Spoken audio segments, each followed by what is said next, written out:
Hey, it's me, Rob Carson. Today on the show, Donald Trump's stone-cold response to Nancy Pelosi's let them eat cake moment. And AOC says we shouldn't have to go back to work again.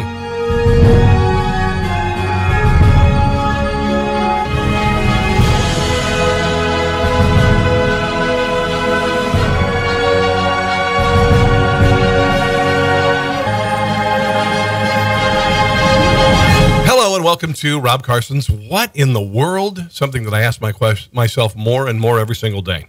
Welcome to the show. You may have seen Nancy Pelosi's appearance on the James Corden show in front of her $40,000 Viking refrigerator freezer combo, talking about what she loves. One of those things is $13 a pint gelato, which of course she had a whole lot of.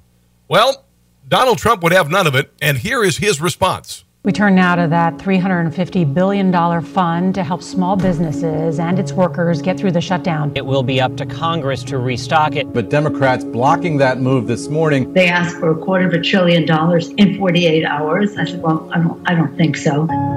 They objected, and I congratulate the Senate Democrats. Speaker Pelosi, what are you going to share with us from your home? Chocolate candy. Thousands have been forced to wait for hours at food banks all across the country. This is oh my chocolate, and then we There's that $13 a pint gelato, which is Italian for ice cream. have some other chocolate here. We just got it restocked, the ice cream. You don't want to eat up everything all at one time. I can't do it much longer. I'm trying I'm not seeing any $13 a pint gelato in that guy's fridge. so hard. We were, shall we say, enjoying. Having to admit that, yeah, we're starving, and I like it better than anything else. Taping this segment, there are 22 million people out of work. This specific program is about stopping job losses today. This is hurting people bad. Other people in our family go for some other flavors, but Right now, it's survival move. You don't know where that next something else is going to come from. I don't know what I would have done if ice cream were not invented. I just wonder. Oh, boy. Yeah, nice.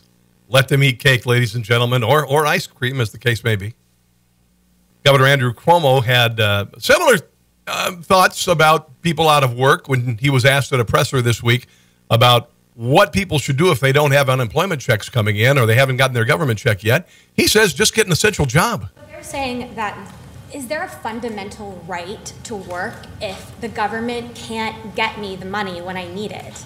Is there you a want to go, fundamental by the way, right you want to go to work? work? Go take a job as an essential worker. You go first, Governor. You go first. And on the subject of work, Alexandria Ocasio-Cortez says that rather than go to work, people should just go on strike. That makes sense, huh? There's a lot that we could be doing right now, but ultimately, I think when we talk about this idea of reopening society, you know, I don't know why you needed the quotations on the whole reopening of society. It's something you do. only in America does the president, when the president tweets about liberation, does he mean go back to work? When we, have this discussion about going back or reopening, I think a lot of people should just say, no, we're not going back to that. We're not going back to working 70 hours. How about you just go back to work, period? For weeks, just so that we could put food on the table and not even feel any sort of semblance of security in our lives. Okay, well, you got to work if you want to put food on the table. At least that's the rule I've always kind of lived by. I don't know where you're from, but she's a Democrat. She's a Democrat. Las Vegas Mayor Carolyn Goodman appeared on CNN. Manderson Cooper was talking about returning to normal in Vegas. And she says basically if you're a casino owner, you ought to be able to just open up. It's your personal responsibility not only to go to the casino, but also to open the casino in the first place. Wait a minute, I'm sorry. You're the mayor of Las Vegas, and you want casinos to be open, even though you have no authority, thankfully, over casinos. But you say open them up, but you have no responsibility about how that would be done safely? No, you're blurring. No, you're blurring. You said it's not your job. There. I am not a private owner of a hotel. I wish I were. And I would have the cleanest hotel with 6 feet figured out for every human being who comes in there. If you can't figure out how to do this safely, why, as mayor of a city that you were responsible for the people's safety, are you calling for something that you have no plan for how it would be done safely? I am not a private owner. That's the competition in this country, the free enterprise, and to be able to make sure that what you offer the public meets the needs of the public. What?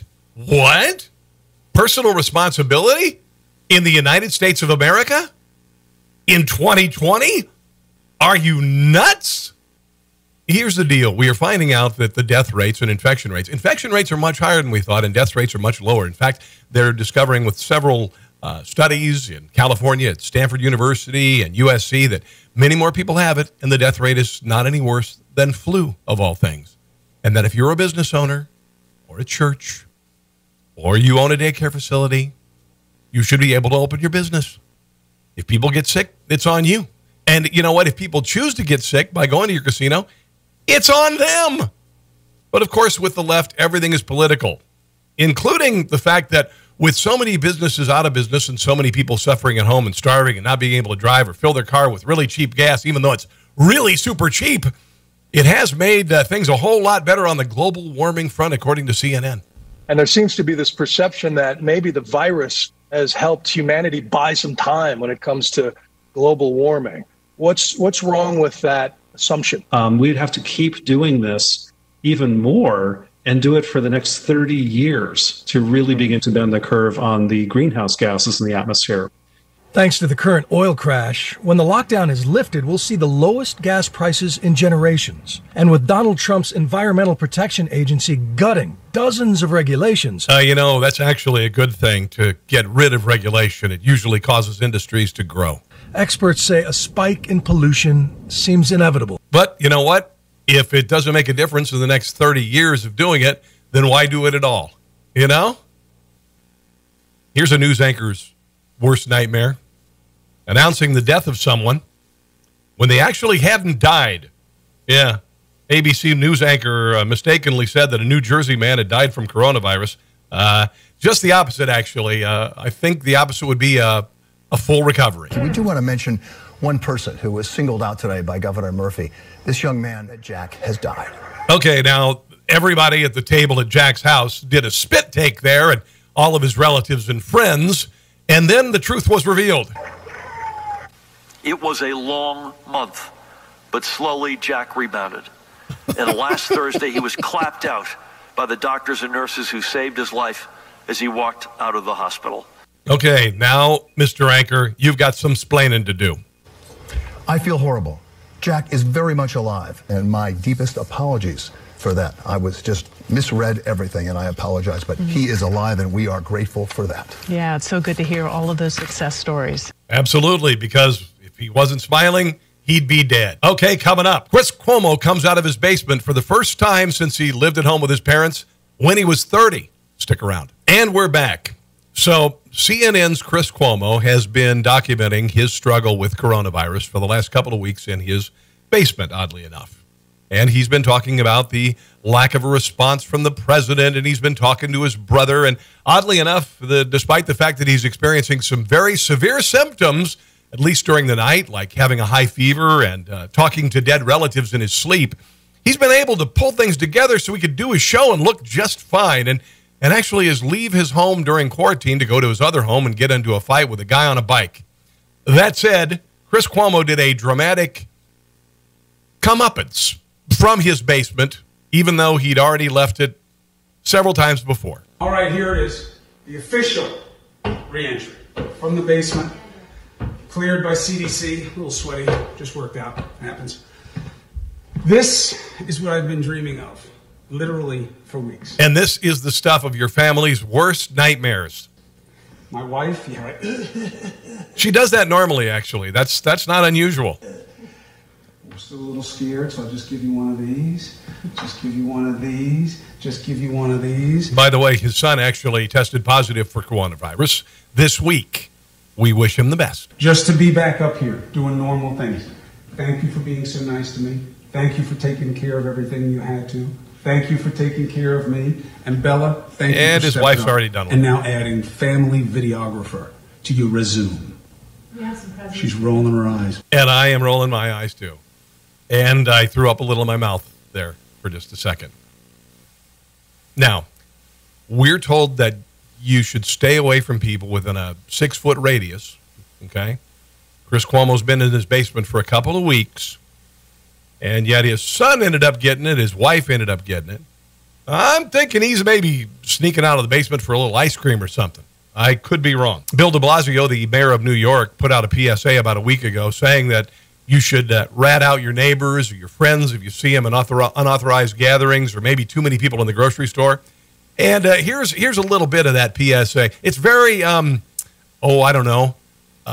Soviet Union-esque. So now it is easier than ever when you see a crowd, when you see a line that's not distanced, when you see a supermarket that's too crowded, anything, you can report it right away so we can get help there to fix the problem.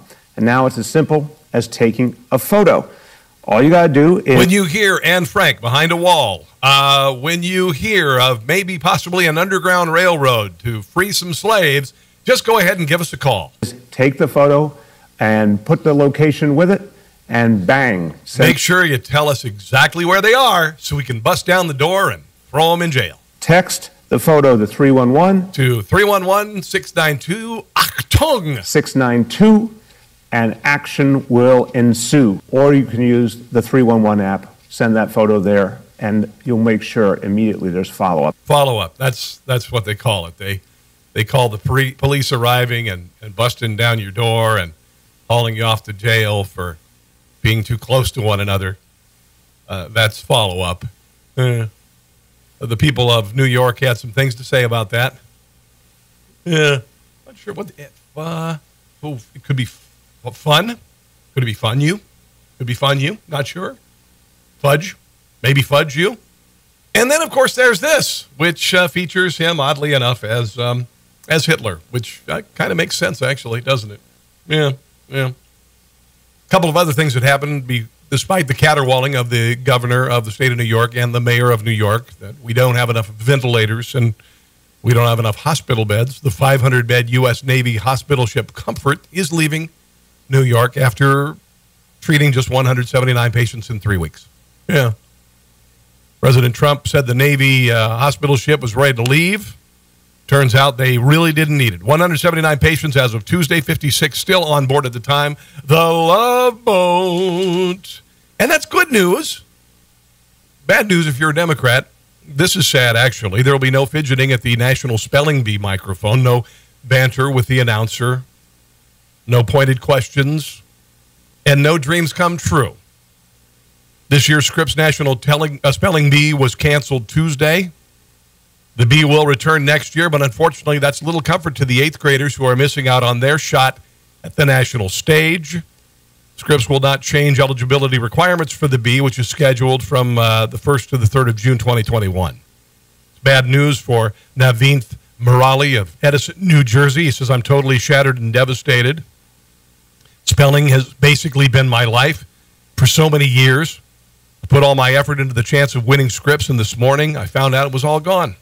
And on a serious note, we're seeing many dreams dashed, many dreams of graduates crossing stages, many dreams of acting on stages, many dreams of performance, many dreams of becoming somebody that you always dreamed of being. It is sad.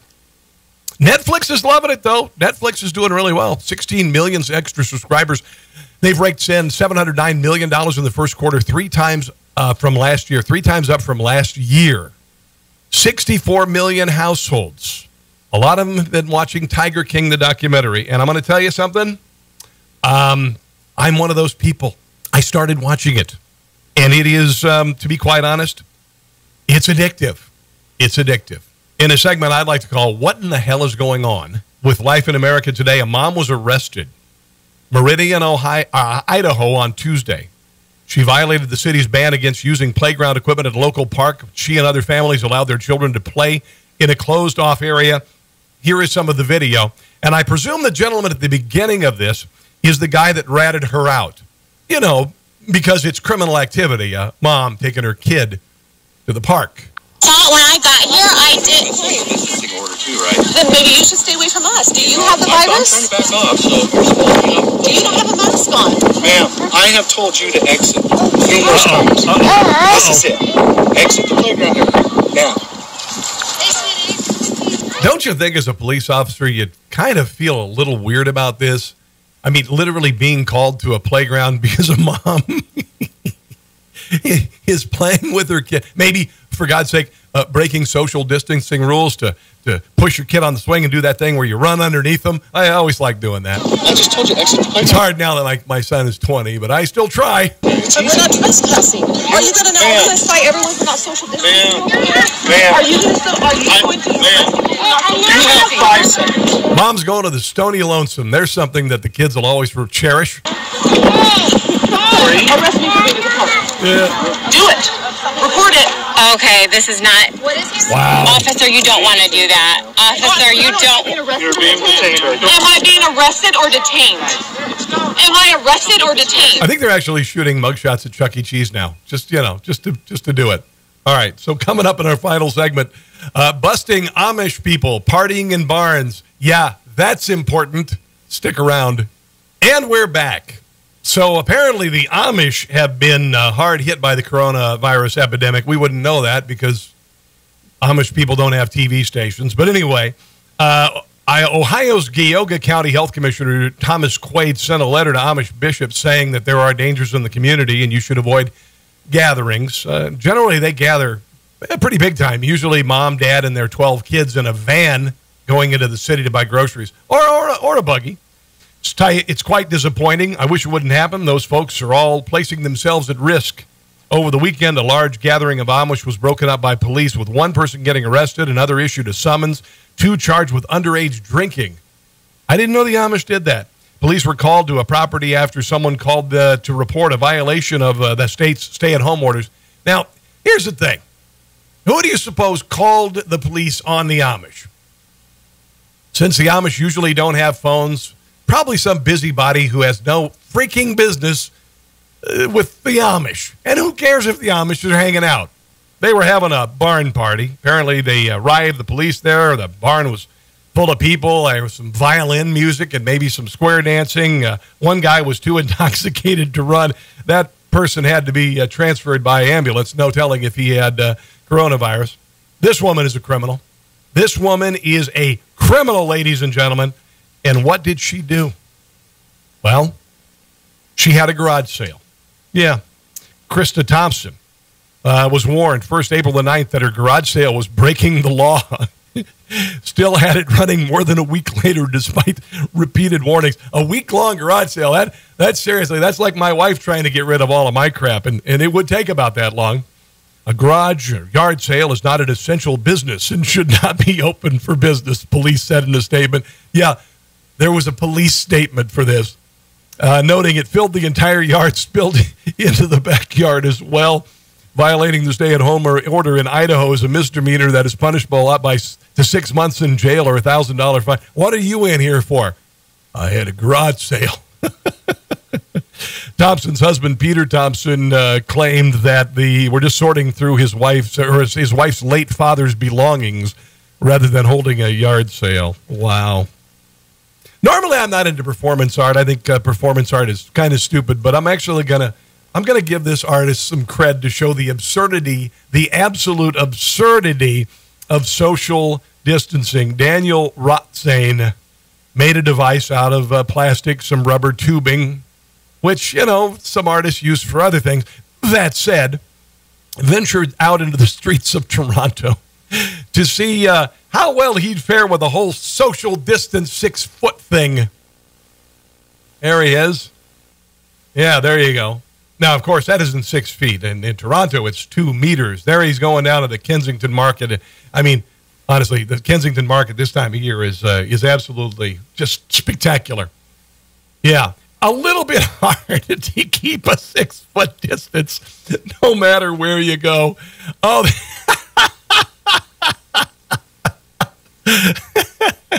okay, so you know what? I'm going to give this guy some serious respect. Wow, the only place he can walk, essentially, but the The only place he can walk, essentially, is in the middle of the street and get hit by a car. Oh, there's a safe place. Yeah, there's a safe place. Okay. Respect. That is pretty cool. Now, before I go, I do have one more piece of funny video, but I want to share a couple of things that I discovered. And for those of you who have never seen my show, for weeks now, I've been saying that this is all nonsense. That this is not the Black Plague and we should not have shut down the country. Now, this new study, 90% of all coronavirus patients in New York placed on ventilators died. So all of those ventilators that they needed in New York and didn't use, the ones that they did use, killed most of the people that were on them. They didn't help them, in other words. A study published by the Journal of the American Medical Association Wednesday examined the electronic health records of 5,700 patients with COVID-19. Final outcomes were known for 2,600. 20% of those people died. Those placed on ventilators, 88%. For those over 65, the mortality rate of those being put on ventilators, 97%. 94% of those hospitalized had an underlying health condition. In other words, we should have never shut down everything and just protected those who needed it the most, the elderly and those with pre-existing conditions. More proof that we are bored out of our minds. Jeremiah Warlick tests the strength of a watermelon with a new comical video. It's from Jackson, Tennessee. Have you seen the watermelon challenge? Yeah, this is the watermelon challenge. This guy had enough time to put 900 rubber bands around a watermelon, and here's what happened. This is going to get ugly. I'm just glad they're not doing this to Michael Moore, and I'll explain why in about 3, 2, and a long one. There you go. All right. That's going to do it for the show. I greatly appreciate you guys joining me today. Thanks for watching Newsmax. The reviews are in and the numbers are up. We appreciate you joining me. If you want to write me personally, carsonontheradio@gmail.com, on Twitter at Rob Carson, and on Facebook at Rob Carson Show. See you again soon.